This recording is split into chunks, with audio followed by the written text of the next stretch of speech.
ዛሬ ሰኞ ነው። ያው ቃል በገባሁላችሁ መሰረት የመዝሙረ ዳዊት አሸናፊዎች ታውቀዋል።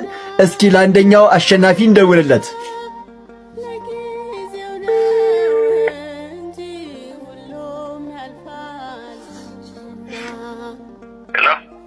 ሄሎ፣ አቤት። ሰላም ነው? እግዚአብሔር ይመስገን። መዝሙረ ዳዊት አሸናፊ ይሆናል እንግዲህ አዛሄል ነህ አይደል? አዎ መምህር። ሰላም ነው? እንደምን አሉ? እግዚአብሔር ይመስገን ሰላም አለው እግዚአብሔር ይመስገን። አዎ በውስጥ ጽፈውልኝ ነበር። አዎ ደስ ብሎኛል፣ አመሰግናለሁ። የት ነው ያለው? እኔ ከአዲስ አበባ 37 ኪሎ ሜትር ላይ ካወቋት አላውቅም፣ መናገሻ የምትባል ከተማ ነኝ። መናገሻ ወደዚያ የሚመጣ ሰው ምናምን የምታውቀዋለህ ወይንስ አዲስ አበባ መምጣት ትችላለህ? አይ እመጣለሁ፣ ወይ ቅዳሜ ምናምን እመጣለሁ መምህር። በቃ ስመጣ ደውልልኝ በዚህ ቁጥር። እደውልልዎታለሁ። ወደ መገናኛ ይችላል ወይስ ወዴት አካባቢ ልምጣልዎት? ችግር የለም፣ 4 ኪሎ ቢሆን 4 ኪሎ ይቀርበኛል። በቃ ለሰነንት ልመጣ ስል ከአንድ ቀን በፊት እደውልልዎታለሁ። እሺ ወንድሜ፣ እሺ መምህር፣ እሺ ቻው። አመሰግናለሁ። ያው እንደሰማችሁት አንደኛው አሸናፊ መናገሻ ነው ብሏል። ያው አዲስ አበባ እንደሚመጣ ነግሮኛል። ሲመጣ እንሰጠዋለን ማለት ነው። ያሸነፈው ምን ብሎ ነው? አዛሄል ይባላል። እየገባችሁ ተመልከቱት። በኦርቶዶክስ ለዘላለም እኮራለሁ ብሎ ነው ማለት ነው። ሌሎቻችሁም ኢንቦክስ ላይ ጽፌላችኋለሁ፣ ስልክ ቁጥራችሁን አስቀምጡልኝ ማለት ነው። በነገራችን ላይ 4 አድርጌዋለሁ መዝሙረ ዳዊቱን ማለት ኮመንት ላይ ጻፉ ያልኩት ተዋህዶን የሚገልጽ ነገር ነው። ነገር ግን አንድ ልጅ መዝሙረ ዳዊት የምጸልየው ከሰው እየተዋስኩ ነው እና እባክህ በማርያም ምናምን ብላ ጽፋ ብዙዎቻችሁ ላይክ አድርጋችሁላታል። ወደ 4000 ላይክ ስላገኘች ያው የእናንተን ፍላጎት የእናንተን ላይክ ለማክበር ስል 4 አድርጌዋለሁ። እሷም ተሸላሚ ናት ማለት ነው። በውስጥ መስመር ጽፌላችኋለሁ፣ ስልክ ቁጥራችሁን አስቀምጡልኝ። በቀጣይም እንደዚህ አይነት ሽልማቶች ይኖሩና ተዘጋጁ። ይሄ ቪዲዮ ለአሸናፊዎች እንዲደርስ ታዲያ ሼርና ኮፒ ሊንክ እያደረጋችሁ አደርሱልኝ። እወዳችኋለሁ፣ ክብር በሉልኝ። እስኪ ዛሬ ደግሞ ከአንድ አባት የተላከልኝን ስጦታ ላሳያችሁ። ካህን ናቸው የላኩልኝ፣ አብረን እንመልከተው። ዋው የሚያምር ነጠላ ነው፣ ይታያል አይደል? እስኪ ልልበሰውና ላሳያችሁ። ለዚያውም ደግሞ የተቋጨ ነጠላ ነው። ቋጭተው ያው ወንድ ልጅ መቋጨት ብዙ አይችልምና ለዚያ ይመስለኛል።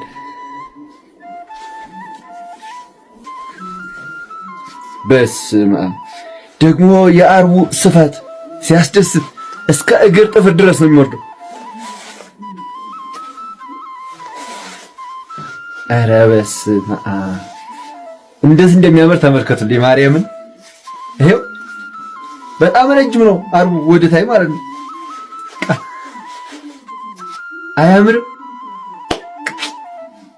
በቃ ይሄንን ለብሶ ንስሐ መግባት ማስቀደስ፣ ስጋ ወደሙ መቀበል። በቃ የክርስትና መደምደሚያው እኮ ስጋ ወደሙ መቀበል ነው። በእውነት በጣም አድርጌ አመሰግናለሁ አባቴን። እንግዲህ እርስዎን መመረቅ ቢከብደኝም በጣም አድርጌ አመሰግናለሁ። እግዚአብሔር ያክብርልኝ፣ ስልጣነ ክህነቶትን ይባርክልኝ። ስልጣነ ክህነቶትን ይባርክልኝ። በጣም እጅግ አድርጌ ነው የማመሰግነው። በጣም ደስ ብሎኝ እውነት በቃ የሚገርም ማስቀደሻ ነጠላ ነው። እግዚአብሔር ይስጥልኝ። $100 ልከ አጨብጭቡልኝ። አይሰራም፣ እሱ አይሰራም። ለኛ ምን እንበል? እኔ ምን ልበል? ብዬ ለምኜ አልቅሼ ለምኜ $3 ሚሊዮን $3 ሚሊዮን ይኸው መስክሩ፣ ሁላችሁ መስክሩ። $3 ሚሊዮን እኔ እንኳን አጨብጭቡልኝ አላልኩ፣ ኮሚሽን እያዝልኝ እንኳን አላልኩ። እና ስነ ስርዓት መያዝ ጥሩ ነው። የ12 ብር ወንበር ላይ የተቀመጠ ሰው እንደዚህ መፎለልም ትክክል አይደለም። እና ሳክስ በልክ ሲሆን ጥሩ። ሳክስ ውሸት ደረጃ አለው፣ ግን በልክ ሲሆን በጣም ጥሩ ነው። የፍራኦል ኢቲቻ ሴቶች ፍርፋሪ ይወድቅልናል ወይም ደግሞ ይጎበኘናል ብላችሁ የምታስቡ ሴቶችም አርፋችሁ ቤታችሁን ምሩ፣ ትዳራችሁን ምሩ፣ ወደ ቀልባችሁ ተመለሱ። እሱ ለእናንተ አይጠቅማችሁም፣ ምንም የሚጠቅማችሁ ነገር የለም። ማናት ተምር ስርም ያላችሁ ሰዎች ተምርም ራሷን የምትችል ሴት ናት። እሱ ያመጣባትን በላ እሱ ይመልስላት፣ እናንተ አያገባችሁ። ስለዚህ ይህንን አድርጉ። የቀረ ነገር እሱን የሚያጎለብተው ማለት ኦርቶዶክሳዊ ይሄ አንድ አጀንዳ ነው። ዮኒ ማኛ ስርዓቱ ለኦርቶዶክሳውያኑ ለሚሞቱት አማሮች የያዙትን ነገር ይዘው እንዳይታገሉ ልፋጭ ስጋ የሌለው አጥንት ይዞ እንዲጥልላቸው የተመደበ ሰው። ሌሎችም አሉ፣ እወቋቸው፣ እዩዋቸው። አጀንዳዬን አልቀይርም። አጀንዳ ለመቀየር አጀንዳ የማይቀይር ሰው ያሸንፋል። የጎል ሲቲንግ ነው የምትሉትና ጎል እንትን አስቀምጦ ግቤ እዚህ ድረስ ነው ይሄን ለማሳካት ነው የሚል ሰው ያሸንፋል። ያዝ ለቀቅ እዚህ የሚል ሰው ይሸነፋል። ይሄ ብቻ አይደለም። አሁን በኃይለኛው ተዘጋጅተው መጥተዋል። ማንን ይዘው መጥተዋል? በጋሻውን አስነስተው መጥተዋል። በጋሻው የወይዘሮ አበበች ልጅ መጥቷል። አይታችኋል። እኔ እዚህ ውስጥ ቢልኩልኝ ይሄን ተናገረ ቢሉኝ ምን ቢሉኝ በቃለህ። ለራሱ ጭንቀት ውስጥ ያለ፣ ለራሱ ሰቀቀን ውስጥ ያለ፣ ለራሱ መግቢያ ያጣ፣ ለራሱ መውጫ ያጣ አሁን ቤተክርስቲያን ወደ እንድትከሰው ሐረግ ሰጥቶታል። ምን ብለው እዛ ውስጥ መግደያ አለ፣ እዛ ውስጥ ማሰሪያ አለ፣ እዛ ውስጥ ምን አለ። ከዛስ ቤተክርስቲያን ምን እንድትል ነው? ሄዳ እንዲተብያለው ስሜ ጠፍቷል ብላ እንድትከሰው። ከዚያስ ጉዳዩን የሚይዘው ፖሊስ ፕሮቴስታንት ወይ እስላም ነው። አቃቤ ሕጉ ፕሮቴስታንት ወይ እስላም ነው። ዳኛው ፕሮቴስታንት ወይ እስላም ነው። ከዛስ ክሱን ውድቅ ያደርገዋል። ማን ይዋረዳል? ቤተክርስቲያኒቷ። ምን አይነት መልእክት ይተላለፋል? ቤተክርስቲያኒቷ ብትከስ ምን ብትል ሰብረናታል፣ የትም አባቷ አታመጣ። ምክንያቱም እነሱ ከታች ጀምሮ ከመዋለ ሕፃናት ጀምሮ አጥንተው ነው የመጡት፣ ተናበው ነው የመጡት። በትላንትናው ዕለት ህዳር 7 ቀን 2018 ዓ.ም ከኋላ የምትመለከቷቸው የደሴ ኦርቶዶክሳውያን ናቸው። በአርሲ ለተገደሉ ኦርቶዶክሳውያን ጸሎተ ፍትሐት ተደርጓል። የደሴ ኦርቶዶክሳውያንም በጸሎት አስበዋቸዋል። ኮፒሊንግ ሼር ሪፖርት እያደረጋቸው ኦርቶዶክሳውያን ቴሌሚዲያን ኮፒሊንግ ሼር ሪፖርት አድርጉት። ኦርቶዶክሳውያን ወጣቶች ስራ ላጡ ወንድሞቻችን እህቶቻችን ከዩኒቨርሲቲ ለመጡት ስራ መፍጠር የለብንም እንዴ? ማን ይፈጠርላቸው? እነዚያን መፍጠር እስካልቻልን ድረስ ኦርቶዶክሶች እኮ እንዲሆኑ ወደ ሌላ ሄዱ ማለት ሲርባቸው ሊጨንቃቸው ይችላል። ወጣት ናቸው፣ ሊጨንቃቸው ይችላል። ብዙ እህቶቻችን አግኝተን ብዙ ወንድሞቻችን ራበኝ ይሄዱ ያሉ ሰዎች አሉ። ቢርባቸው እዚሁ መኖር አለባቸው። አዎ አለባቸው፣ መከራ መቀበል አለባቸው። ግን ገና ጀማሪ ናቸው። አቅማቸው በዚያ ልክ ነው። ምን አለ ደጎም ብናረጋቸው ስራ ቢኖረን ኑሮ ያን ሁሉ ካቴድራል 100 ምናምን ሚሊዮን አውጥተን ከምንሰራ በ10 ሚሊዮን ቀለስ አድርገን እንሰራለን። በ100 ምናምን ፋብሪካ አስተራበትም ሀገር የሚያንጽ የሚሰራ። በእርግጥ የኛው ትዝ ሲለው ብር ጠርቀም ሲልለት የቢራ ፋብሪካ የሎሽን ፋብሪካ የምናምን ነው ትዝ የሚለው። እስካላሰከረን አያርፍም። በቃ ትዝ የሚለው እኛ ማስከር ነው። ውጤታማ ነን ይላል። ህዝቡን በሰላም እያገለገልን ነው። እያጠጣ እኮ ነው፣ እያጠጣ ህዝቡን ለማገልገል ቆመናል ይላል። እኛም በማስከሩ አገልግሎት ብሎት ማለት ነው። የኛ ትዝ የሚለው እሱ ነው። ግሮሰሪ መክፈት ምናምን እንደዚህ አይነት ትዝ ነው የሚለው። ከዚህ ወጥቶ ዓላማ ያለው ትውልድ የሚቀረጽበት እንጀራ ልጆች የሚያገኙበት ከየትምህርቱ እየመጡ በየዲፓርትመንታቸው የሚገቡበት ተቋም መፍጠር መቻል ይጠይቃል። ይህንን ለቤተክርስቲያን እንደ ተቋምም በነገራችን ላይ ይቅርታ አድርጉልኝ፣ ኢትዮጵያ ውስጥ ንግድ ባንክን መሰረት አድርገን ዓለም ብናወራ ኢትዮጵያ ውስጥ ከ40% በላይ የኢትዮጵያ ኦርቶዶክስ ቤተክርስቲያን ብር እንደሆነ እሰማለሁ። የእውነት ይሄ እኮ በጣም ምን አድርጌ ልግለጸው? ልጆቹ እዚያ ባዶ አውሬ በልቷቸዋል፣ እሱ ለሌላ ለባይድ ይሰጣል እንዴ! ይሄ እኮ በጣም አደጋ ነው። ስንት ባንክ እንደሚሆን ታውቃላችሁ? ባንክ ቢሰሩበት ራሱ 10 ባንክ ባንዴ ይሆናል። ባጭሩ ዝም ብሎ ማለት ነው 20 ባንክ አንዴ መሆን ይችላል። መሆን የሚችል ነገር ነው ማለት አጠቃላይ በሀገር ደረጃ ያለውን ይሄን ሁሉ ይዘን ነው እንግዲህ ክርስቲያኖች ተራቡ ልልበሉ አጨብጩላቸው አስገብተዋል ምንለው። መደማመጥ ብንችል ዓላማ ቢኖረን ንብረታችን ራሱ እኮ እንኳን እኛ ምን እናደርገዋለን? ሁሉ ብር ምን እናደርገዋለን? ለሌላ እየተረፈን እንሰጠው ነበረ። ለብቻሽ ማልቀስ ስትጀምር ይመጣል መድኃኔዓለም። ለብቻክ ስትጨነቅ ይመጣል መድኃኔዓለም። ሊያገዝህ ይመጣል። ይረዳኛል ብለህ የተማመንክበት ሰው ጀርባ ሲዞር፣ ጀርባ ሲሰጥ፣ ፊት ሲነሳ ይመጣል መድኃኔዓለም። ብዙዎች ልብሳችን መቆሸሽን አይተው ሲጸየፉን የማይጸየፈን እጆቹን ዘርግቶ የሚያቅፈን የበረከትና የምሕረት አባት መድኃኔዓለም ይመጣል። በጆሮ ሹክ የሚልሽን አትስሚ፣ መስማትስ ክርስቶስን ነው። አንተ ያለህልኝ የኔ ነገርማ አያበቃም በይው።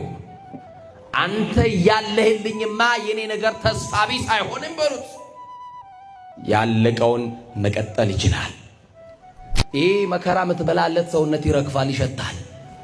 30 ጊዜ መስታወት ፊት ለፊት የምትደቀንለት ውበት ይረግፋል። 30 ሽቶ የምትንታጠንለት ሰውነት የሚሸት የሚከረፋ ነው። የገዛ የእናቱ ልጅ እንኳን ሳትቀር ይሸታሃል አለችው። ያውም በስሙ ጠርታ እንዳይመስላችሁ አስከሬኑ አለችው።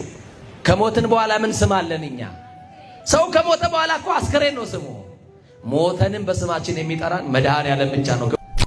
አዎ ታመህ መድኃኒት ያልገዛልህ የሞትክ ቀንማ የቀብሩ ሰዓት ስንት ሰዓት ነው እያለ እየጠየቀ ሊቀብርህ ይመጣል።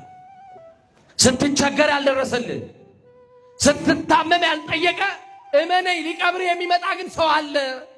ቀና ብለን አናይም እንጂ ቀባሪዎቻችን ብዙ ናቸው። አንዳንድ ጊዜ በተስፋ መቁረጥ ውስጥ እንሆንና ይሄውና ጠዋት ማታ እየሄድኩ ደጁ እያለቀስኩ እግዚአብሔር እኮ ዝም አለኝ የሚሉ ሰዎች አሉ። የበለጠውን ሊያሳይሻው ዝም ይላል። ፍቅሩን ሊገልጥልሽ ዝም ይላል። የበረታውን ነገር ሊያደርግልሽ የአባትነት ፍቅሩን ሊገልጽልሽ ዝም ይላል። ዝም የሚለው ከተኛህበት አልጋ ብቻ ማንስቶ ፍቅር ሊገልጽ ሳይሆን ከተቀበርንበት መቃብር አውጥቶ ፍቅሩን ሊገልጽልን ይፈልጋል። መዳን ሉዲያችሁን ወይ ደግሞ ገጀራችሁን ሳሉ፣ የምትይዙበትን ያዙ፣ ምንጫችሁን ምዘዙ፣ ካላችሁበት ጨፍጭፉ። ቄሮች ተነሱ እባካችሁ፣ ስለምን ቁጭ ብላችሁ ታያላችሁ? ስማችን ጠፋኩ። እንደ አንበሳ እያገሳችሁ እንደ ነብር አቃስቱ፣ እንደ ንብ ተናደፉ። እንዋጋለን የምንለው ባርነትን ጠልነትን ነው። ባርነት ፈልገህ ነው ወይ የማትነሳው?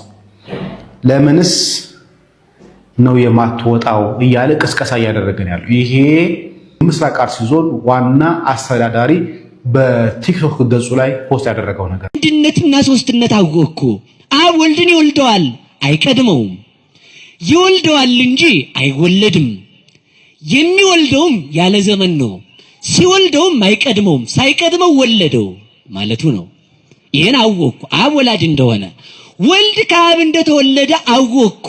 ምን ማለት ነው? አብ ወልድን ይወልደዋል ያለ ዘመን፣ ይወለዳል እንጂ አይወልድም። ሶስተኛው ሰማይ መንፈስ ቅዱስ ነው። መንፈስ ቅዱስ ከአብ ይሰርጻል እንጂ ከወልድ አይሰርጽም። መንፈስ ቅዱስ ከአብ ይሰርጻል እንጂ እንደ አብ አይወልድም፣ እንደ ወልድም አይወለድም። ያለ ዘመን አብ ወልድ ሳይቀድሙት ያለ ዘመን ከአብ ሰረጸ። ይህንን አወቅኩ አለ። ተመልከቱ፣ ሶስት አካል አንድ አምላክ መሆኑን አወቅኩ። እስኪ በሉ ሶስት አካል አንድ አምላክ። ይሄን ምን አልኩ? በሞቴ ንገሩኝ። ሶስት አካል አንድ አምላክ መሆኑን አወቅኩ። ተመልከቱ፣ ሶስት አካል በደንብ ያዙ። ሶስት አካል አንድ አምላክ፣ አንድ እግዚአብሔር በመለኮት አንድ፣ በመንግስት አንድ፣ በአገዛዝ አንድ፣ በስልጣን አንድ፣ በኃይል አንድ፣ ዓለምን በመፍጠር አንድ፣ ረቂቁንም ግዙፉንም የፈጠረ አንድ አምላክን አመንኩ። በአካል ግን ሶስት ነው አለ። ሰማይ ያለው ተመልከቱ፣ እስከ ሶስተኛው ሰማይ አለ። ሰማይ ያለው አንድነትን ያስረዳል። ሶስት ያለው ሶስት አካላትን ያስረዳል። የአብን ወላዲነት፣ የወልድን ተወላዲነት፣ የመንፈስ ቅዱስን ሰራጺነት አወቅሁ። ስንት አምላክ ነው ግን አለ? በሞቴ ንገሩኝ። በዚህም ቢሆን አልኮራም ነው። እንግዲህ የሚያኮራ ነገር ካለ ኮራ። እንግዲህ ጀግና ከሆንክ እኔ ሊቁ ምናምን እያልክ ያው እንግዲህ ስትጎርን ለተምጻት ይደርስብሃል። ይሄም አያኮራም። ስላሴን ስላሴን ተገለጹልህ እንጂ ስላሴን ሄደህ አላወቃቸውምና ስላሴ ናቸው የገለጹልን። አንድነት ሶስትነትን ራሱ ነው የገለጠው። የቅዱስ ማቴዎስ ወንጌል ምዕራፍ 3 ምዕራፍ 17 ምዕራፍ 28 ላይ አንብቡ። ምዕራፍ 3 ላይ ሲጠመቅ ሶስቱ አካላት ተገልጠዋል። ምዕራፍ 17 ላይ ደብረ ታቦር ላይ አብ ወልድ መንፈስ ቅዱስ ተገልጠዋል። እንደገና የማቴዎስ ወንጌል ምዕራፍ 28 ላይ በአብ በወልድ በመንፈስ ቅዱስ አጥምቁ ብሎ ሶስቱን የገለጠ ራሱ እግዚአብሔር ነው። ራሱን የገለጠ መድኃኔዓለም የተመሰገነ ይሁን። አሜን በሉ እንጂ ሶስት አምላክ በሉ አይደሉም። ሶስት አካል አንድ አምላክ በሉ። ሶስት አካል አንድ አምላክ እስኪ ሶስት አካል በሉ አንድ ጊዜ አንድ አምላክ። ሶስት ሰዎች አሁን ያልኩትን ቃል ሶስት አምላክ ነኑ። እስኪ ሶስታችሁ ሶስታችሁ አብራችሁ ሶስታችሁ ኑ አንድ ጊዜ ልጅ በቃ እንግዲህ ወይ እዚህ ጋር ቆርጥና ወደ ምን ነገር ይሄዳሉ ነው ቶሎ ፈጠን በሉ እንጂ እናንተስ እንደው ሶስት አካል በሉ ሁላችሁም ጠጋ በሉና ማይኮ ጋር ማለት ነው ሶስት አካል በሉ እንጂ በደንብ ሶስት አካል አንድ አምላክ ስንት አምላክ ስንት አካል እግዚአብሔር ይስጥልን ቆይ አሁን ተመልከቱ ሶስት አካል የሚለውን ሶስቱም በተለያየ ድምጽ ተናገሩት ስንት ሰው ተናገረው ሶስት ድምጽ ሰማችሁ አይደል ቃሉ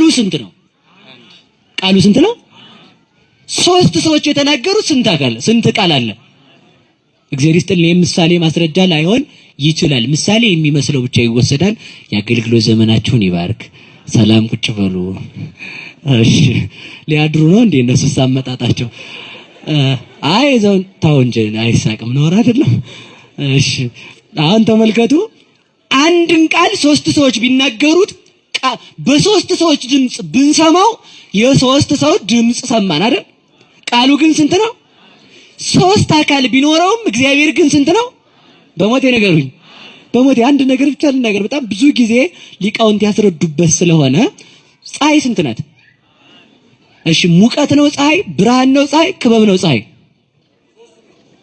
ሶስት ፀሐይ ነው አንድ ፀሐይ ነው ሶስት ምን ፍጥረት ራሱ ሶስት ነገር ያለው አንድ ይሆናል ማለት ነው አንድ ስትለው አንተ እንደምታውቀው አንድ አይደል አንተ የምታውቀው ሲንግል አንድ ነው የምትሉት እናንተ ይቅርታ እንግዲህ በጣም ይቅርታ ይሄን ስለተዋስኳችሁ እና ሲንጉላር የሆነ የተለየ አንድ ነው አንተ አንድ አሳየ ብትባ እንዲህ አይነት አንድ ነው የምታሳየው አይደል ስላሴ ግን እንዲህ አይነት አንድ አይደሉ አንተ እንደምታውቀው አንድ አይደሉም ነው አንተ የምታውቀው አንድ ነጠላ ነው ሶስት ስትል ደግሞ አንተ የምታውቀው ሶስት አንድ አይደለም ስላሴ ግን ሶስት በሉ እንጂ ከዛ ደግሞ አንተ ከምታውቀው ሶስት የተለየ ሶስት ከስ የተለየ ሶስት በሉ የተለየ አንድ ፀሐይ ሶስት ነገር አለ ግን ስንት ፀሐይ ናት አንድ ሰው ዝም ብሎ ደርሶ ስራት ያዙ እንጂ እንደው አሁን እግዚአብሔር ሶስት ነው ብላችሁ እንዴት አንድ ትላላችሁ ታው እንጂ ነው ካለ እሺ ሙቀት አለ የለ አለ ከበብ አለ የለ አለ ብርሃን አለ የለም አለ ማን ነው ፀሐይ በሉ ፀሐይ በሉ እንጂ ማን ነው ፀሐይ ሙቀት ነው ብርሃን ነው ከበብ ነው ስንት ፀሐይ ነው አንድ ፀሐይ ነው በቃ አለቀ እኮ ይሄ ነው አንድ አምላክ ነው ስጋን ሲዋሃድም ተመልከቱ ተዋሃደ እንጂ ስጋ ለወልድ ሁለተኛ ለስላሴ አራተኛ አልሆነም ተዋሃደ ነው የሚባለው ስለዚህ ተመልከቱ ይሄን ልዩ ሶስት ልዩ አንዳወቁ አንድ ፀሐይ እንደምትለው አንድ አምላክ በል ሶስት ክብር እንዳላት ፀሐይ ሶስት አካል ብለ እመን ይሄንን ምን አልኩ አወቀው በዚህም ግን አልኮራም አለ እስኪ በዚህም አልኮራም በሉ ነገሩኝ አመኮራው በምንድን ነው አለ ባሉ ተናገሩ እንጂ ረሱል በመጎሰሜ ባሉ አትሉ እንጎስማችሁ ካልሆነ እንድትኮሩ ማለት ነው የሚጎስመኝ የሰይጣን መልእክተኛ ተሰጠኝ ተመልከቱ በጣም ነው የሚገርመው አሁን ያዙ እንግዲህ ታቦትም እኮ አሁን የገቢ ምንጭ ሆኗል በጣም በሚያሳዝን ሁኔታ ሲጀመር እንኳንስ አንድ ደብር ላይ እንዲሁ ዝም ብሎ ብዙ ታቦቶችን እንዲሁ ማንገስ ይቀርና ጎረቤት ላይ እንኳን ለምሳሌ ቅድስት ማርያም ካለ በብዙ ርቀት ነው ቅድስት ማርያም ቤተክርስቲያን መሰራት ያለበት አሁን ሌላ ነገር ነው ያለው ዙሪያው ላይ ድርብ ታቦቶች አሉ በዚያ ምክንያት የሆነ መረጋጋት ያለው አይደለም በዚያ ላይ እኛ ደስ ብሎን ናፍቆን የምናከብረውን የንግስ በዓል ዛሬም ንግስ ነው እንዴ እንድንል የሰለቸ የክብረ በዓል አይነት እንድናይ ነው ያደረገንና ከዚያ ውጭ ደግሞ እንደው በዓላት የሚበዙበት ኢንቴንሽንን ምናልባት እዚህ ሚዲያ ላይ ባልናገረው ደስ ይለኛል ግን ጥሩ አይደለም ታቦት እውነት ቅዱስ ሚካኤልን ለማክበር ነው እንደው ዝም ብሎ 16 ታቦት አንድ ላይ አድርጎ ወይ ደግሞ እንደው በትንሽ አጋንኛው እንዳይሆን 5-6 ታቦት እንደው በአመቱ ሆኖ ቀናት ናቸው እኮ ነፃ የሚሆኑት የሆኑ ወራት ናቸው ይሄን ሁሉ እናት እንደው ለበረከት ብለው ነው አብያተ ክርስቲያናቱ የሚያደርጉት ያው ስለሚያውቁት ምንም ዝርዝር አያስፈልግም እና ምናልባት አንዳንድ ጊዜ እንዲህ አይነት ነገሮች በጣም አደገኛ ናቸው ህዝብ መሰብሰቢያ ተብሎ ሌላም ነገር ተብሎ የሚደረገው ነገር አስፈላጊ አይደለም ሳሎን ላይ ቢሆን ምናልባት ጸሎት ቤት ከሌላችሁ ማለት ነው ሳሎን ላይ ቢሆን ምክንያቱም ወጣችሁ ትጸልያላችሁ ከዚያ ውጭ መኝታ ቤት ላይ ጌጥ ነው ምንድነው አላማው ነው ስዕላት ለጸሎትና ለትምህርት ነው እንጂ ለጌጥ አይደለም ግድግዳ ላይ የሚሰቀሉት ለጌጥ አይደለም። ስለዚህ ለጌጥ ካልሆነ ብዙ ጊዜ ይሄ ዘላስት ሰፐር የሚባለውን ስዕል የምግብ ጠረጴዛችሁ ላይ ምንድነው የሚባለው መመገቢያ እንትኑ ላይ ታረጉታላችሁ። ምን ያገናኘዋል ግን ክርስቲያኖች? ያ ሌላ ነው፣ ያ ቁርባን ነው። እናንተ ደግሞ እዚህኛው ጋር ምን ያገናኙ? ብዙ ቤት በቃ ዘመናዊ ቤቶች በተለይ በቃ ይሄ ያላቸው የመጨረሻ ወራት የሚባለው ማለት ነው። አሁን እሱም ያለ ቦታው የተቀመጠ ነው።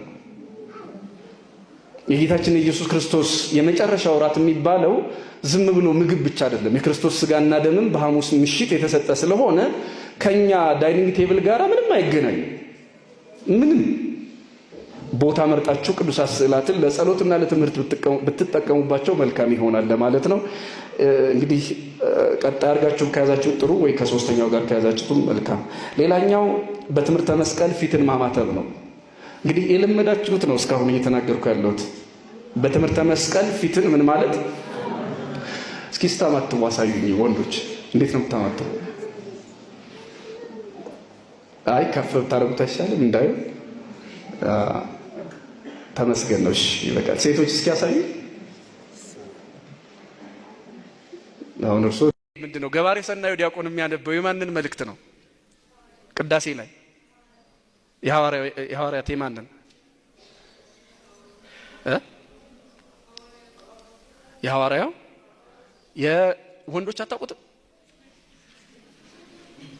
የማንን መልእክት ነው የሚያነበው? አረ በመድኃኒዓለም ተው። ዲያቆኑ የመጀመሪያው ዲያቆን ለንባብ ሲወጣ የማንን መልእክት ነው የሚያነበው? አቤት አባታችን ይሄ መቼም እኔ አንዳንድ ጊዜ የወንጌል ኪሳራ በጣም ነው የሚታይ። አሁን እናንተ ካላወቃችሁት ሌላው ሰው እንዴት ነው የሚሆነው? እርግጠኛ ነኝ እናንተ አሁን በቅዳሴ ያላችሁ በእርግጠኝነት በጣም ነው የምታስቀድሱት፣ ትማራላችሁ ደግሞ። እኔ ትምህርቱ እንዴት መሆን እንዳለበት እኔ እንጃ። ነግሬያችሁ ይሆን አንድ ጸሐፊ ያለውን ይመስለኛል ብዙ ጽፏል ስገምት። እኔ ስሙን አላውቀውም፣ ማህበራዊ ሚዲያ ላይ ነው ያየሁት። መግቢያዋን መታሰቢያ ብሎ ምን አለ? መታሰቢያ መጽሐፍ ሲገልጡ እንቅልፍ ለሚጥላቸው ይሁንልኝ አለ። እና እባካችሁ አንብቡ ክርስቲያኖች፣ እንዲህ መታሰቢያ እስኪጻፍልን ድረስ ተው። ለማንኛውም እሺ የቅዱስ ጳውሎስን መልእክት ነው የሚያነብ፣ ሌላ ንባብ የለውም። የማንን መልእክት? 14 መልእክታት አሉት። ከ14 መልእክቱ አንዱን ማንበብ ግዴታው ነው። እግዚአብሔርን የሚያገኙ ሰዎች እነማን እንደሆኑ ታውቃላችሁ? በደለኞችና ኃጢአተኞች፣ ክፋታቸውን የሚያውቁ፣ በደላቸውን የሚያውቁ፣ ነውራቸውን የሚያውቁ፣ በእግዚአብሔር ላይ ማመጻቸውን የሚያውቁ ሰዎች እግዚአብሔርን ያገኙታል። ምንም እንዳልበደሉ የሚመላለሱ ሰዎች ግን እግዚአብሔርን ያገኙት። ያቺን ማርያም ባለሽቷን አታውቋት? ዓለም ሁሉ የሚያውቃት ናት። በበደሏ በዘማዊነት ሕይወቷ ሰው ሁሉ የሚያውቃት ብቻ አይደለም፣ ደግሞም የተጸየፋት ናት። ስምዖን የሚባለው ደግሞ የሚመጻደቅ ነው በራሱ ምንም ኃጢአት እንዳልሰራ። የተወደዳችሁ ክርስቲያኖች በእንባዋ እግሩን እስክታብሰው መዋቢያ ሽቷዋን በእግሮቹ ስር እስክታፈሰው ድረስ ክርስቶስን ፈልገዋለች። ራሷን አላመጻደቀች። ምን በደለኛ ነኝ እኔ ነገሌ ያሉ አይደል እንዴ ያለች አልተኮፈሰች። በደሏን ብቻ ታውቃለች። ድካማችንን ብቻ እንወቀው። የአባት እንዳለው እግዚአብሔር ሆይ ያንተን ልዕልና ያንተን ታላቅነት ግለጽልኝ፣ የኔን ድካም ደግሞ አሳውቀኝ እንዳለው ድካሟን የምታውቅ ነፍስ በእግዚአብሔር ፊት ትፈሳለች፣ እግዚአብሔርን ታገኛለች። ከማንም ጋር አትመጻደቅ። ምንም እንዳልሰራች ራሷን አትቆርጥ። ይልቁንም በልዑል እግዚአብሔር ፊት ጽድቅ እንኳን ቢኖራት ጽድቋ በእግዚአብሔር ፊት በቸርነቱ የሚቆጠርላት እንደሆነ ታምናለች። ኃጢአትን እንደ ውሃ የምትጠጣ ምስኪን እንደሆነች ትረዳለች። ስለዚህ ከክፉ መንገዷ ትመለሳለች፣ እግዚአብሔርን ትፈልጋለች። ወገኖቼ በልቤ በደል ቢኖር ኖሮ እግዚአብሔር አይሰማኝም ነበር እንደተባለው ወገኖቼ ከልቧ በደልን የምታርቅ ነፍስ እግዚአብሔርን ታገኘዋለች፣ ይሰማታል። ደግሞ አለው በልቤ በደል ቢኖር ኖሮ እግዚአብሔር አይሰማኝም ነበር ይላል ነብዩ ዳዊት። እግዚአብሔር እንድንሰማን እንፈልጋለን። በደልን ደግሞ እየተከታተል እንፈጽማለን። ታዲያ እግዚአብሔር አልሰማኝም ተብሎ ይኮነናል? እግዚአብሔር እንዲሰማን አይደል እዚህ ምን መጣው? እናስ ከበደል ጋር እግዚአብሔር ምን ጉዳይ አለው? ከክፉ መንገድ ጋር እግዚአብሔር ምን መንገድ አለው? ሁለተኛ የተወደዳችሁ ክርስቲያኖች እግዚአብሔርን ማግኘት የምትፈልግ ነፍስ ሁለተኛ የምታደርገው ከክፉ መንገዷ ትመለሳለች። እርግጠኛ ነኝ ብጠይቅ ትመልሱልኛላችሁ። መጠየቅ ግን አልፈልግም። እግዚአብሔርን ማግኘት እንደምንፈልግ ሁላችንም እናውቃለን። ከክፋት ግን መላቀቅ አንፈልግም። ታዲያ እግዚአብሔር እንዴት እናገኘዋለን? ወደ ሰው እንሁን፣ ሰው የእግዚአብሔር ሰው እንሁን። ሁላችንም ሰው እንሁን። አስመሳዮች አንሁን። በተቻለ መጠን አስመሳዮች አንሁን፣ ሰው እንሁን። እስቲ ሌላ ላይ ምክንያት ከምናደርግ እኔ ማን ነኝ ብንል ምን አለበት? እኔ ማን ነኝ? እኔ ካህኑ ማን ነኝ? እኔ ቄሱ ምንድነው መሰራው? እኔ የሃይማኖት አባት ነኝ ብዬ ተሰይሜ ደረጃ በደረጃ ያለሁት ምንድነው የምንሰራው? እያደረግን ያለነው እውነት አባት፣ እውነት መምህር፣ እውነት ኖላዊ፣ እውነት ሐዋርያ ነኝ ብለን ራሳችንን ልናይ ይገባናል። በእንዲህ አይነት መልኩ አንድንም የታሪክ ተወቃሾችም እንሆናለን። ለቅዱስ ጴጥሮስ የሰጠውን ስልጣን ሙሉ በሙሉ ተረክበን ወስደን እንደ ቅዱስ ጴጥሮስ ሐዋርያት የሰሩትን ሥራ ካልሰራንበት እኛ ተጠያቂዎች እንሆናለን። በምድርም እየተናቅን ነው። ድሮ ቀደም ሲል ሁላችንም በታሪክም እንደምናውቀው በልጅነትም እንደደረስንበት የቆምንባት የሰራመድንባት ቦታ ለምእመናን ምን ያህል የበረከት መሬት እንደነበረች ሁላችንም እናውቀዋለን። እኛን ለማየት እኛን ለማግኘት ከኛ ለመባረክ የክርስቶስን መስቀል ለመባረክ የሚጥሩ ስንት ምእመናን ነበሩ። ዛሬ ግን እኛ የምንሄድባት መንገድ ባዶዋን እየሆነች ነው። ሁሉም መንገዱን እየለቀቀልን እየሄደ ነው። ብቻችን እየተጓዝን ነው ያለነው። ያለን ይመስለናል እንጂ የለንም። በእውነት ወገኖቼ በመጎናጸፊያ ማሳመር እኮ መዳን አይቻልም። መዳን የምንችለውና ማንነታችን የሚረጋገጠው የሐዋርያትን ሥራ ስንሰራ ብቻ ነው።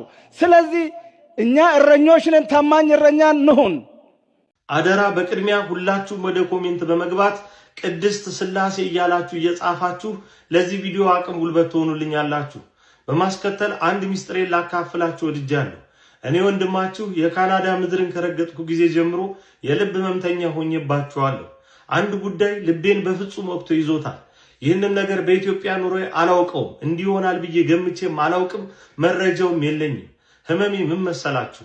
በርካታ በሚባል ቁጥር ደረጃ አብያተ ክርስቲያናት አገልግሎትን የሚሰጡበት መንገድ በኪራይ ቤተ መቅደስ ሲሰቃዩ ሳይ፣ በተለይ ደግሞ ልቀቁ ሲባል ያለው የስሜት ማሳዘን፣ ታቦታቱን ከዚህ ወደዛ ማሸጋገር፣ መንበሩን ከዚህ ወደዛ መውሰድ፣ ንዋያተ ቅድሳትን ማጋዝ በእውነት እንዴት ያሳዝናል መሰላችሁ። ይህንን እውነት ባይኔ ካየሁባቸው አድባራት መካከል አንዱ የሆነው የካልጋሪ ደብረ ፀሐይ ቅድስት ሥላሴ ቤተክርስቲያን ይገኝበታል። መልካም አስተዳዳሪ፣ መልካም አገልጋዮች አሉበት። ለትውልድ የሚያስብ ለቃለ እግዚአብሔር የሚጨነቅ። ታዲያ ምቹ ሁኔታ መፍጠር አያስፈልግም? የኢትዮጵያ ኦርቶዶክስ ተዋሕዶ ቤተክርስቲያን የሚያበራ የቅድስት ሥላሴ ቤተ መቅደስ በባዕድ ሀገር ሲኖራት ማየትን አንሻም? ይህ ነገር እንዲሳካ ከጎናችን እንድትሆኑ የካልጋሪ ምዕመናን ሁሉ ጥሪያችንን እናቀርባለን። ይህንን ለማሳካት ከፊታችን አርብ በ12 ማለት ነው ጀምሮ እስከ ዕለተ እሁድ 14 የሚጠናቀቅ የገቢ ማሰባሰቢያ መርሃ ግብር በበርካታ ሚዲያዎች የሚተላለፍ ታላላቅ የቤተክርስቲያናችን አባቶች፣ መምህራን እንዲሁም ዘማሪያን በተገኙበት ይደረጋል። ለዚህ ዓላማ ከሁላችን ጎን ተሰልፋችሁ እኛ የካልጋሪ ምዕመናን ሥላሴ በደጃቸው አሳደጉም ብለን እንድንዘምር አቅም ጉልበት እንድትሆኑን ጥሪያችንን እናስተላልፋለን። ሰበር ዜና ልንገር። የአማራ ፋኖ ብሔራዊ ኃይል አፋብሃ ወደ ጎንደር ጎርጎራ ተጉዞ የነበረ ሄሊኮፕተር ምኒልክ እዝ በዋርካው ምሬ ወዳጆ በሚመራው ወንድማችን አመድ ሆኖ የተማረከ የአብይ አህመድ ሰራዊት ነው። በፋኖ አርፒጂ ጥይት ወደ አመድነት ተቀይሯል። ወደ አመድነት አመድ ሆኖ የተማረከ የአብይ አህመድ ሰራዊት ነው። ታዬ አጽቀ ሥላሴ፣ ተመስገን ጥሩነህ፣ አገኘው ተሻገር በጎንደር ጀግኖች የፋኖ ወንድሞቻችን ወደ አመድነት ተቀይሯል። አመድ ሆኖ የተማረከ የአብይ አህመድ ሰራዊት ነው።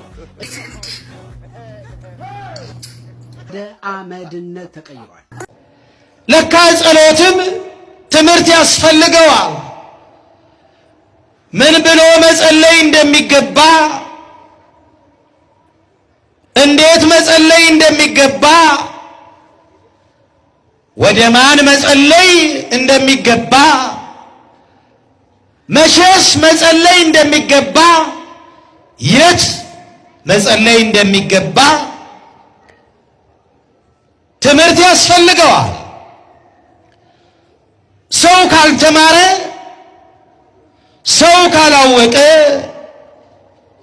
የሚያምነውን መረዳት አይችልም። የሚያመልከውን ማወቅ አይችልም። እምነት ከመስማት ነው። እምነት ከመማር ነው።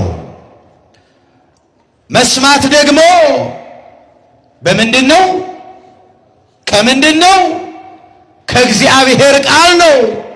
ከማ ከእግዚአብሔር። እግዚአብሔር ያስተምረን ሁላችንን። እግዚአብሔር ያስተምራችሁ ወገኖቼ። እግዚአብሔር ካላስተማረ፣ እግዚአብሔር አይምሮን ካላበራ፣ ልቡናን ካልከፈተ፣ ካልበራለት ሰው ማስተዋል አይችልም። የሚለምነውን ማወቅ አይችልም። የተዛባ ልመና ሊለምን ይችላል። የማይገባውን ጸሎት ሊለምን ይችላል። የማይጠቅመውን ነገር ሊለምን ይችላል። ሰው ፍላጎቱ ማብቂያ የለው። ሰው ፍላጎቱ አያልቅም። ሁሉን ይመኛል። የሚጠቅመውንም የማይጠቅመውንም፣ የሚበጀውንም የማይበጀውንም፣ የሚገባውንም የማይገባውንም ይመኛል ሰው። ከዚህ የተነሳ ከእግዚአብሔር ያልተፈቀደለትን ልመናም ሊለምን ይችላል።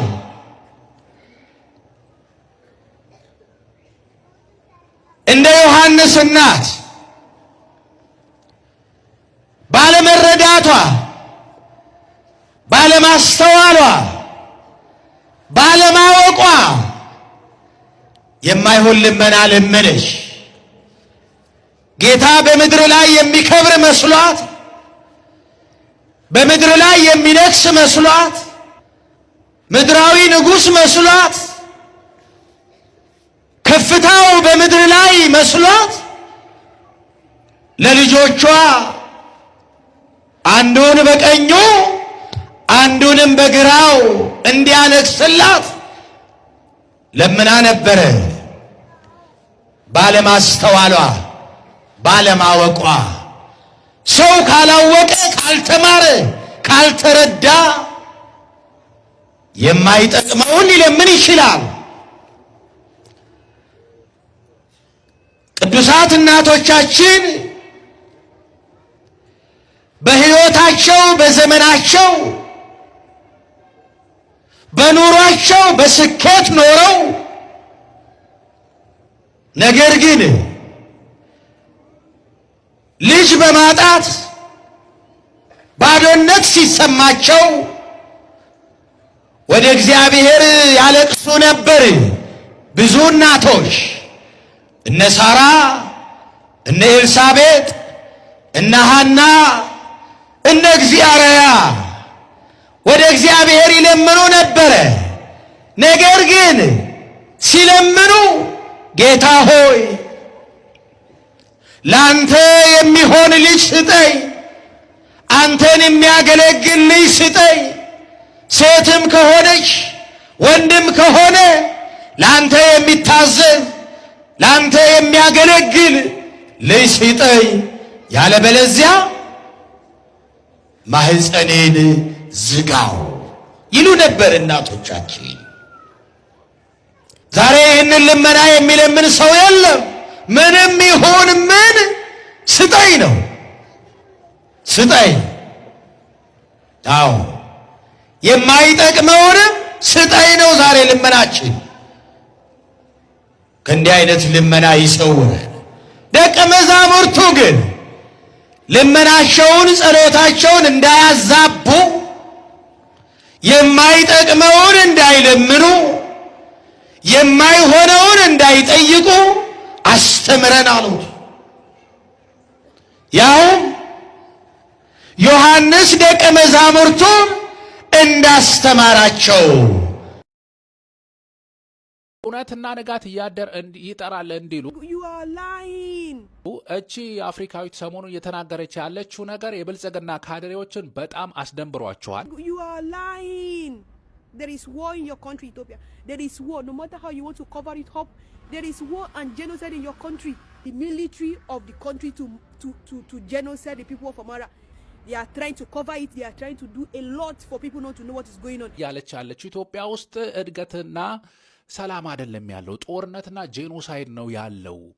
ይሄንን ደግሞ ማካድ የማይቻለው ነው፣ እየተመለከትኩት ነው እያለች ትገኛለች። How can you be planting trees and bringing light to Adisa? And people are dying inside your country. And people are dying in your country. And, oh God. ችግኝ መትከሉን ትተ የህዝቡን ሰላም አስፍን ነው ያለች ያለችው። This Prime Minister of Ethiopia is one of the worst. With everything I'm hearing, this man is one of the worst. እንደተለመደው ብልጽግና ካድሬ ሁሉም እንደነሱ መሀይም ይመስላችኋል። ሁሉም እንደነሱ በገንዘብ የሚገዛ ሆዳደር ይመስላችኋል። እየገቡ እየሰደቧት ነው። እሷ ግን በአማራ ህዝብ ላይ በተለይ የተፈጸመ ያለው ጄኖሳይድ ነው። And for those of you from Ethiopia that you are coming into my inbox and you are lying, no, there is no war in Ethiopia. There is no war in Ethiopia. We Oromo, Amara, we are good. We are brothers. You are lying. You are lying because I'm watching some video. It's horrible. ጦርነቱ መቆም አለበት። አብይ አህመድ ህዝብ ላይ የፈጸመው ያለው ግፍ ማቆም አለበት ብላ በግላጭ እየተናገረች ነው። ህዝብ ላይ የተፈጸመ ያለው በደልና ግፍ እየተቃወመች ነው። ቴንኪዩ በሏት እየገባችሁ። ቴንኪዩ our sister, really I appreciate it. King Milinik was one of the king that fight against colonia in Ethiopia. ማለት አቶ ሐሰን መሐመድ የምስራቅ አርሲ ዞን የሆንቆሎ አቤ ወረዳ አስተዳዳሪ ነው። እንግዲህ በኦርቶዶክሳውያን ግድያ ላይ እየተሳለቀ ነው። ይሄ እንግዲህ ከትናንትና ማለት ከ24 ሰዓት በፊት የተፖስተ ፖስት ነው። እንዲህ ይላል: ሉዲያችሁን ወይ ደግሞ ገጀራችሁን ሳሉ፣ የምትይዙበትን ያዙ፣ ምንጫችሁን ምዘዙ፣ ካላችሁበት ጨፍጭፉ፣ ቄሮች ተነሱ እባካችሁ፣ ስለምን ቁጭ ብላችሁ ታያላችሁ? ስማችን ጠፋኩ፣ እንደ አንበሳ እያገሳችሁ እንደ ነብር አቃስቱ፣ እንደ ንብ ተናደፉ። እንዋጋለን የምንለው ባርነትን ጠልነትን ነው። ባርነት ፈልገህ ነው ወይ የማትነሳው?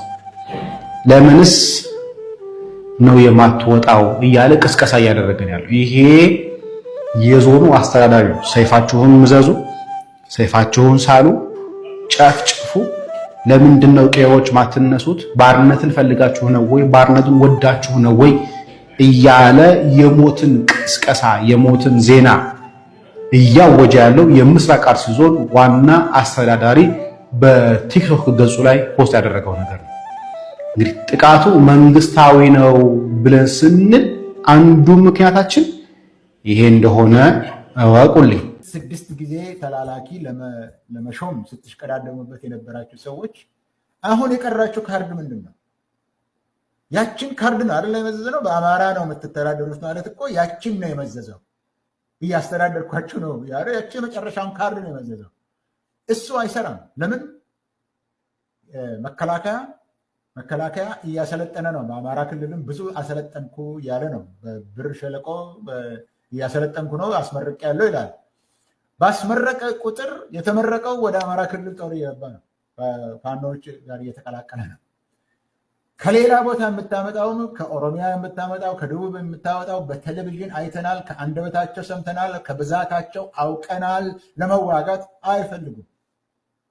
ስለዚህ አሁን ድሮን አለኝ ቴክኖሎጂ አለኝ የምትለው አሁንም አርሶ አደሩን ለመንቀል፣ ሰብሉን ለማቃጠል፣ ተማሪን ለማባረር እንዳይባር ለማድረግ እስከ 5 ሚሊዮን ተማሪ የለም አማራ ክልል ውስጥ ስራ ላይ የለም። እነሱን ለማስጨነቅ ካልሆነ ይሄ ነገር የሚደርስበት ቦታ የለውም። ይሄ ደግሞ በአማራ ክልል ብቻ ሳይሆን በኦሮሚያም እንደዚህ ሆኖ ግን ስለሱ ተላላላሳ ልተወው። አማራ ክልል ውስጥ ያለው ይሄ ነው። መጀመሪያም ይሄን ነው ሕዝቅኤል ፋኖ ሆነ ምናምን የተባለው ለዚህ ነው። አትችሉትም። የህዝብ ድጋፍ አለው። ህዝቡ ደግሞ ልጅትመት ጥያቄዎችን እያነሳ ነው። የህዝብን ስሜት ሳትሰማ የህዝብን ፍላጎት ሳታሟላ ጥይት ማዝነብ እችላለሁ ብቻ ስላልክ አትችልም። ይኸው 3 ዓመት በኋላ ጦርነቱ እየጠነከረብህ ወጣቶቹም የሚዋጉ ድካምህን እያወቁ አንተ የምታሰለጥናቸውም እዛው እየገቡ ነው። አትችሉትም። ልትፈቱም ደግሞ ፈቃደኛ አይደላቸውም። እንደ ብልጽግና መንግስት የተጠላ መንግስት አይቼ አላውቅም። መንግስት ሲጠላ ደግሞ የሚሆነውን ሁለት ጊዜ አይቻለሁ። ሲጠላ ምን እንደሚሆን አይቻለሁ። ይሄኛውን ሸክም አሁን ያለውን ሸክም ለመሸከም የሚፈልግ አንድም ኢትዮጵያዊ የቀረ አይመስለኝም።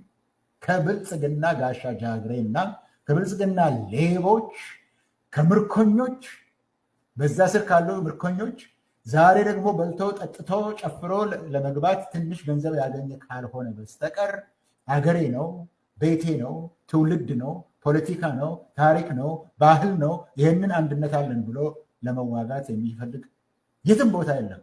የጠየቀኝ ግን በአማራ ጉዳይ ነው። እሱ ሊመለስ የማይችልበት ደረጃ ላይ ደርሷል። በጣም አመሰግናለሁ።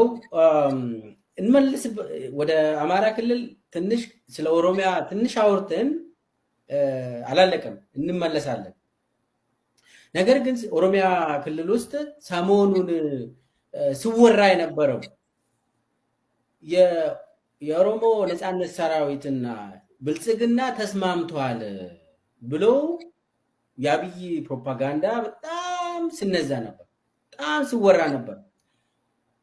እሱንም አልፎ የኦሮሞ ኢሊት በተለይ ደግሞ በሰላማዊ ትግል የሚያምኑ እነ ጀዋር መሐመድ ጭምር እነ አንተም እኔም ጭምር እነ ለማ መገርሳም ጭምር ከአብይ ጋር ድርድር ጀምሯል፣ እነሱም ይመለሳሉ፣ አንድ ላይ ሆነን የሰሜኑን ጭራቅ ብሎ አብይ የሚጠራ የሰሜኑ ጭራቅ ይላል። የአማራ ፋኖ፣ የትግራይ ቲዲኤፍ ቲፒኤልኤፍ እና የኤርትራ አንድ ላይ አድርጎ የሰሜኑ ጭራቅ ብሎ ነው የሚጠሩት አሁን ብልጽግናዎች።